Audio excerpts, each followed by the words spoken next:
BC రిజర్వేషన్ల కోసం ప్రత్యేక జీవో పంచాయతీరాజ్ చట్టం 2018ని సవరిస్తూ ఇవాళ అసెంబ్లీలో బిల్లు పెట్టబోతున్నారు. ఎట్టి పరిస్థితుల్లోనూ స్థానిక ఎన్నికల్లో బీసీలకు 42% కోటా, ఎస్సీ ఎస్టీలకు 2011 జనాభా లెక్కల ప్రకారం రిజర్వేషన్లు. ఇది రాజ్యాంగం ఆ ఎస్సీ ఎస్టీలకు కల్పించిన హక్కు. సో అది అమలు అయితే ఏది అవునన్నా కాదన్నా. వీళ్ళది కూడా 2011 క్యాస్ట్ సెన్సస్ ప్రకారమే జనాభా లెక్కల ప్రకారమే ఈ రిజర్వేషన్స్ అమలు అవుతున్నాయి. వీళ్ళది లేటెస్ట్ డేటా తీసుకుంటే ఇంకా వీళ్ళ రిజర్వేషన్ కూడా పెరిగే అవకాశం ఉంది. ఇప్పుడు ఇంకోవైపు సుప్రీంకోర్టు ఏమో 50% మించొద్దు అని చెప్తున్నది. ఇప్పుడు ఒకవేళ ఎస్సీ ఎస్టీలది పెరిగి మరి బీసీలది ఎంతవరకు వస్తుంది?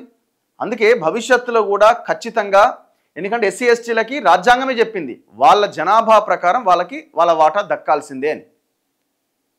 మన అక్కడ 50% క్యాప్ ఉంది కదా, ఎస్సీ ఎస్టీలకి పెరిగే కొద్దీ బీసీలకి సంబంధించిన రిజర్వేషన్ తగ్గుకుంటూ వస్తూ ఉంటుంది. కాబట్టి ఇది మార్చాల్సిన అవసరం ఉన్నది, 9th షెడ్యూల్లో పెట్టాల్సిన అవసరం ఉన్నది. కానీ వాళ్ళు బీజేపీ వాళ్ళకి అసలు ఏమాత్రం వాళ్ళకి ఇష్టం లేదు. ఎవరికి ఇష్టం ఉందంటే నేను అనుకోవడం ఎవరికీ ఇష్టం లేదు, పెద్దగా ఎవరికీ అంత చిత్తశుద్ధి లేదు. రాష్ట్ర కేబినెట్ కీలక నిర్ణయాలు. ప్రాజెక్టుల్లో వరద ప్రవాహం కొలిచేందుకు పరికరాల ఏర్పాటు, పూర్తి స్థాయిలో పంట నష్టం అంచనా వేశాక పరిహారం, 2022-23 రబీకి సంబంధించి మిల్లర్ల నుంచి ధాన్యం రికవరీకి కఠిన చర్యలు, గోశాలల సంక్షేమం కోసం ప్రత్యేక బోర్డు ఏర్పాటుకు గ్రీన్ సిగ్నల్, కేబినెట్ నిర్ణయాలు వెల్లడించిన మంత్రులు పొన్నం పొంగులేటి. అది ఆ తర్వాత చూద్దాం. ఎట్టి పరిస్థితుల్లోనూ 42% బీసీ రిజర్వేషన్లతోనే స్థానిక సంస్థల ఎన్నికలు నిర్వహించాలని రాష్ట్ర కేబినెట్ నిర్ణయించింది. ఇందుకోసం పంచాయతీరాజ్ చట్టం 2018లో రిజర్వేషన్ల పెంపునకు అడ్డుగా ఉన్న సెక్షన్ 285ను సవరిస్తూ తెచ్చిన బిల్లును ఆదివారం అసెంబ్లీలో పెట్టి ఆమోదించుకునేందుకు సిద్ధమైంది. బీసీలకు 42%, ఎస్సీ ఎస్టీలకు 2011 జనాభా లెక్కల ప్రకారం రిజర్వేషన్ల అమలుకు వీలుగా రూపొందించిన ఈ సవరణ బిల్లును ఆదివారం అసెంబ్లీలో ప్రవేశపెట్టబోతుండగా ఉభయ సభల ఆమోదం అనంతరం తిరిగి గవర్నర్కు చేరబోతున్నది. ఈసారి గవర్నర్ తప్పకుండా ఆమోద ముద్ర వేస్తారని కేబినెట్ ఆశాభావం వ్యక్తం చేసింది. గతంలో తెచ్చిందేమో ఆర్డినెన్స్ తెచ్చినా 6 months లోపు ఆర్డినెన్స్ని అసెంబ్లీలో పెట్టి మళ్ళీ ఆమోదించాల్సి ఉంటుంది. కానీ ఆ 6 నెలల వరకు గవర్నర్ ఒకవేళ 6 నెలల లోపుగా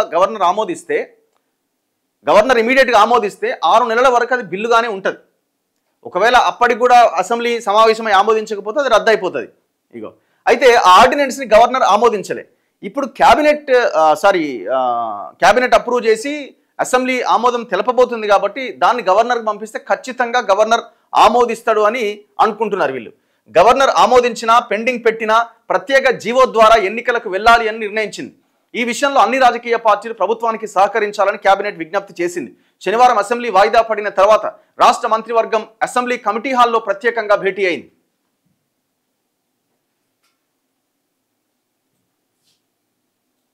సీఎం రేవంత్ రెడ్డి అధ్యక్షతన కొనసాగిన ఈ సమావేశంలో కీలక నిర్ణయాలు తీసుకున్నారు. బీసీ రిజర్వేషన్ల పెంపు, పంచాయతీరాజ్ చట్ట సవరణ, స్థానిక సంస్థల ఎన్నికల నిర్వహణతో పాటు భారీ వర్షాలు, వరద నష్టం పైన చర్చించారు. ప్రధానంగా స్థానిక సంస్థల్లో బీసీ రిజర్వేషన్ల పెంపుకు అనుసరించాల్సిన వ్యూహాలపైనే చర్చ జరిగింది. ప్రత్యేక జీవో ఇవ్వడమా లేదంటే పార్టీ పరంగా రిజర్వేషన్లు అమలు చేయడమా అనే దానిపై మంత్రులందరి అభిప్రాయాలు తీసుకున్నారు. ప్రత్యేక జీవో ఇచ్చేందుకు పంచాయతీరాజ్ చట్టం 2018లోని సెక్షన్ 285 అడ్డొస్తుందని, దీనిపై గతంలో తెచ్చిన ఆర్డినెన్స్ రాష్ట్రపతి దగ్గర పెండింగ్లో ఉన్న విషయం మీటింగ్లో ప్రస్తావనకు వచ్చింది. ఈ విషయంలో న్యాయ నిపుణుల సలహా మేరకు చట్ట సవరణ చేసి బిల్లును గవర్నర్కు పంపాలని కేబినెట్ నిర్ణయించింది.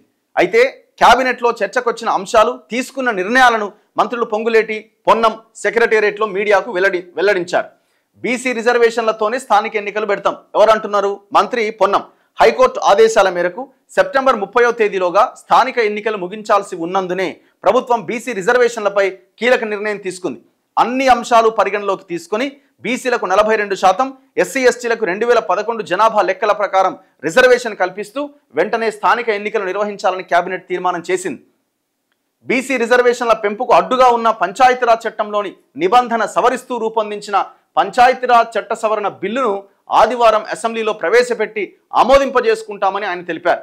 ఈ సందర్భంగా ప్రభుత్వం బీసీలకు 42% రిజర్వేషన్ల అమలు కోసం చేసిన కృషిని మంత్రి వివరించారు.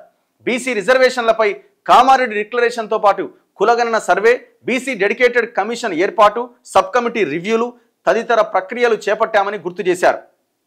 సో ఇప్పుడు మరి ఇది ఎంతవరకు అమల్లోకి వస్తుంది అని అంటే పెద్ద క్వశ్చన్ మార్కే ఇది నాకైతే. ఎందుకంటే రేపు కోర్టు ఆపే అవకాశాలు ఎక్కువగా ఉంటాయి. ఎవరైనా కోర్టుకు వెళ్తే వెళ్ళరు అని గ్యారంటీ ఏమన్నా ఉందా అంటే గతంలో వెళ్ళిన సందర్భాలు ఉన్నాయి. ఎవరో ఒకరు వేస్తారు, ఏముంది. కానీ ఇది కాదు కావాల్సింది. 9th షెడ్యూల్లో పెట్టడం ద్వారానే ఈ 42% రిజర్వేషన్స్ అమలు చేయడానికి అవకాశాలు ఉంటాయి. అండ్ ఇంకొకటి, 2 బిల్లులు ఉన్నాయి ఇందులో. విద్యా ఉద్యోగాల్లో 42%, స్థానిక సంస్థల్లో 42%. మరి విద్యా ఉద్యోగాల గురించి ఎవరు అడుగుతలేరు? స్థానిక సంస్థల కంటే అట్లీస్ట్ స్థానిక సంస్థల్లో అయినా ఆల్మోస్ట్ 40-50% వరకు బీసీలు పోటీలో ఉన్నారు. ఇప్పుడు అఫీషియల్గా లేకపోయినా, రిజర్వేషన్ లేకపోయినా పోటీ చేస్తున్నారు, గెలుస్తున్నారు. మరి విద్యా ఉద్యోగాల్లో అసలు లేవు కదా ఈ రిజర్వేషన్లు. ఈడబ్ల్యూఎస్ రిజర్వేషన్ వల్ల అగ్రవర్ణాల్లో ఉన్న పేదలకు ఏం న్యాయం జరుగుతుందేమో కానీ బీసీలు పెద్ద ఎత్తున వాళ్ళ అవకాశాలను కోల్పోతున్నారు. ఎస్సీ ఎస్టీలు కూడా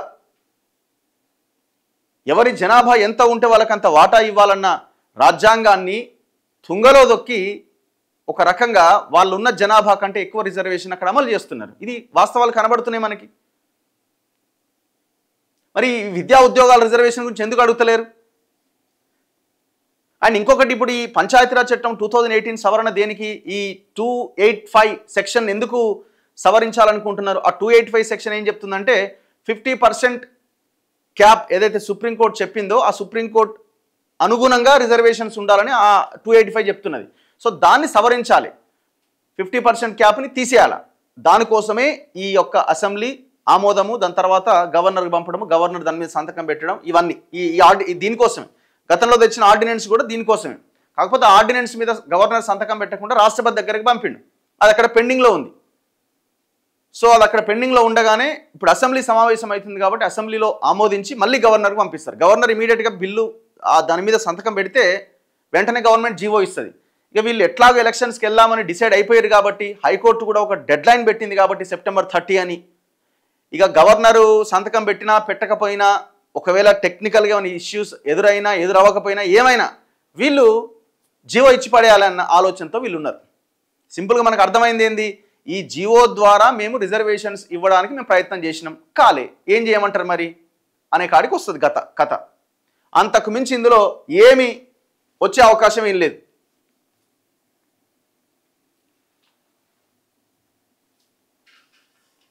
ఒక్కసారి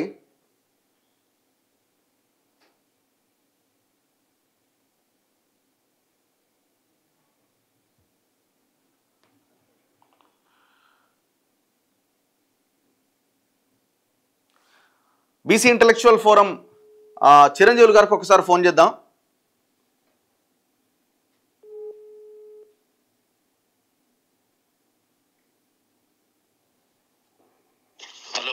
సార్ నమస్తే. నమస్కారం సార్, ఇప్పుడు నిన్న క్యాబినెట్ లో ఒక డెసిషన్ తీసుకున్నారు 42% రిజర్వేషన్స్ కోసం అసెంబ్లీలో బిల్లు పెట్టి ఆమోదించాలని, ఏది మన చట్ట సవరణ చేయాలని. ఇప్పుడు ఆల్రెడీ గతంలో ఆర్డినెన్స్ ఉంది, ఆర్డినెన్స్ ఏమో రాష్ట్రపతి దగ్గర పెండింగ్ ఉంది, గవర్నర్ పంపించిండు. మరి ఇప్పుడు ఈ ఒకవేళ జీవో మీద ఈ బిల్లు మీద ఆమోదం తెలిపిన తర్వాత బిల్లు మీద గవర్నర్ సంతకం పెట్టినా పెట్టకపోయినా జీవో అయితే ఇచ్చేయాలన్న ఆలోచనలో ఉన్నారట. మరి దీనివల్ల ఏమన్నా రిజర్వేషన్స్ వచ్చే అవకాశం ఉందా? ఇది చాలా కష్టమైన ఇష్యూ. ఇది ఆల్రెడీ కోర్టులు 50% మించిన ప్రతి కేసులు కొట్టేసినాయి కాబట్టి ఇది కూడా మళ్ళీ జ్యుడిషియల్ స్క్రూటినీకి నిలబడేటువంటి పరిస్థితి లేదు. అందుకే గతంలో వీళ్ళు 9వ షెడ్యూల్లో పెట్టాలని చెప్పేసి గవర్నర్ ఆమోదంతో కేంద్రానికి పంపడం జరిగింది.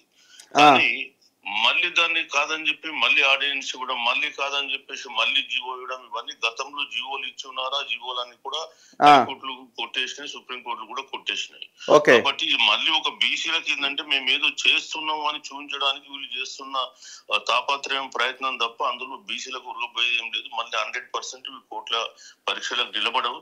మేము నిలబడాలని కోరుకుంటున్నాం కానీ బట్ అవి నిలబడే పరిస్థితులు కావు.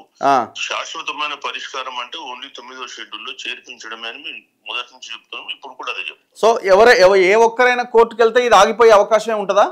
100% ఆగిపోయే అవకాశం ఉంటుంది. ఎందుకంటే గత ఎగ్జాంపుల్స్ ఏమైనా ఉన్నాయా సార్? ఎగ్జాంపుల్స్ ఏమైనా ఉన్నాయా?